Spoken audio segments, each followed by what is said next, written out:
Halo semuanya, hari ini saya Anik Suryanti Kusuma akan membahas tentang materi melakukan identifikasi dan analisis masalah. Sebelum kita memulai merancang sebuah sistem, terlebih dahulu kita perlu melakukan identifikasi masalah agar sistem yang akan kita rancang nantinya sesuai dengan permasalahan yang ada. Dalam melakukan identifikasi dan analisis, kita juga dapat menggabungkan konsep Trihitekarana agar proses analisis menjadi lebih relevan. Dalam konsep Trihitekarana terdiri dari 3 unsur, yaitu yang pertama adalah unsur parahyangan, yaitu hubungan kita dengan Tuhan, di mana kita di sini harus bersikap jujur dalam melakukan identifikasi masalah. Yang kedua adalah pawongan. Pawongan adalah hubungan kita dengan manusia, di mana kita akan berkomunikasi dengan user atau pihak manajer dalam menggali sebuah informasi.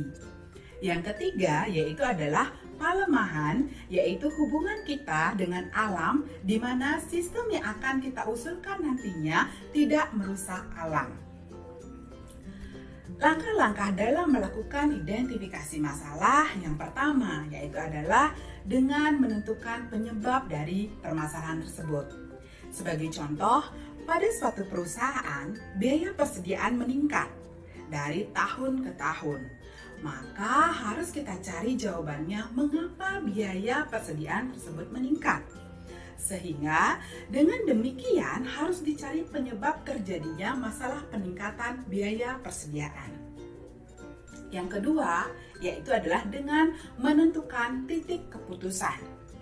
Yang dimaksud dengan identifikasi titik keputusan di sini adalah hal yang menyebabkan terjadinya permasalahan tersebut. Sebagai contoh, bila ditemukan bahwa penyebab meningkatnya biaya persediaan itu adalah persediaan yang terlalu banyak, maka akan dicari titik keputusannya mengapa persediaan tersebut bisa terlalu banyak terdapat di dalam gudang. Yang ketiga adalah menentukan personil kunci. Dalam menentukan personil kunci, kita menentukan pihak-pihak atau oknum yang menjadi kunci dari terjadinya permasalahan tersebut, baik secara langsung maupun tidak langsung.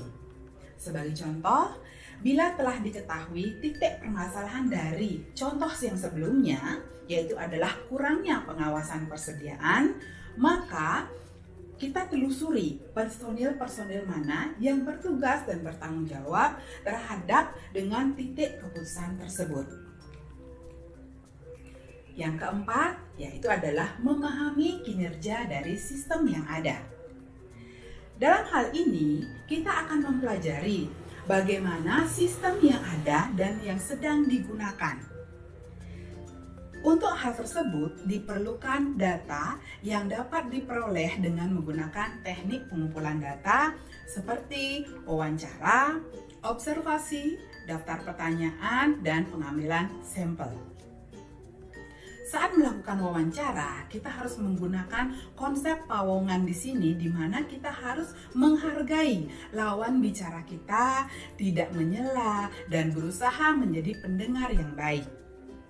Saat melakukan dokumentasi, kita perlu memperhatikan konsep parahyangan, yaitu dengan bersikap jujur dan tidak menyebarluaskan dokumen-dokumen yang kita dapatkan tersebut, karena itu adalah merupakan dokumen-dokumen rahasia dari perusahaan tersebut. Dalam memahami kinerja sistem, kita perlu melakukan analisa kelebihan dan kelemahan terhadap sistem yang berjalan. Hal-hal yang perlu dianalisa di sini adalah menganalisa distribusi pekerjaannya, kemudian menganalisa pengukuran dari pekerjaannya, menganalisis keandalan, menganalisis dokumen, menganalisis laporan, dan menganalisis teknologi. Selain menganalisis kelemahan dan kelebihan, diperlukan juga melakukan analisis kebutuhan informasi user yang akan menggunakan sistem tersebut.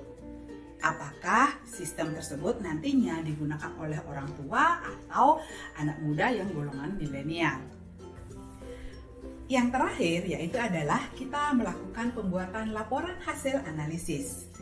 Dalam pembuatan laporan analisis, kita tetap harus menggunakan konsep parahyangan dalam Trihita Karana, yaitu adalah dengan bersikap jujur dan bertanggung jawab terhadap laporan yang kita buat. Dan laporan yang kita buat tidak boleh mengada-ngada dan memang benar itu adanya. Laporan hasil analisis diserahkan kepada manajemen. Pihak manajer bersama-sama dengan tim analis dan pemakai sistem akan mempelajari temuan-temuan dan analisis yang telah dilakukan oleh analisis sistem dari laporan tersebut. Adapun tujuan utama dari penyerahan laporan analisis kepada manajemen yaitu adalah pelaporan bahwa analisis telah selesai dilakukan. Yang kedua, meluruskan kesalahan pengertian mengenai apa yang telah ditemukan dan dianalisis oleh analis sistem tetapi tidak sesuai menurut si manajemen. Dan yang ketiga yaitu adalah meminta pendapat-pendapat dan saran-saran dari pihak manajemen dan meminta persetujuan kepada pihak manajemen untuk melakukan tindakan selanjutnya. Setelah adanya kesepakatan hasil analisis antara manajer dengan tim analisis, maka akan dilakukan sebuah analisis kebutuhan sistem yang diusulkan. Dalam melakukan analisis kebutuhan sistem usulan, kita melakukan dua analisis, yaitu analisis kebutuhan fungsional dan analisis kebutuhan non-fungsional.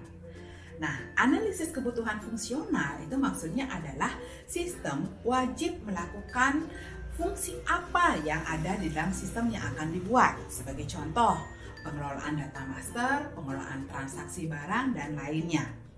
Nah, sedangkan kebutuhan non-fungsional itu adalah fungsi dalam sistem tersebut boleh ada atau tidak.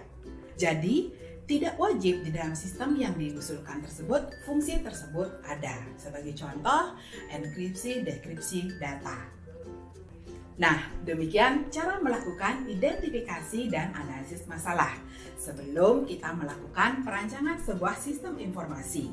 Sehingga dengan demikian perancangan dari sistem yang akan kita buat itu sudah sesuai dengan permintaan dari klien dan sesuai dengan permasalahan di dalam perusahaan tersebut. Demikian yang dapat saya sampaikan, semoga dapat berguna dan bermanfaat bagi kita semua. Terima kasih.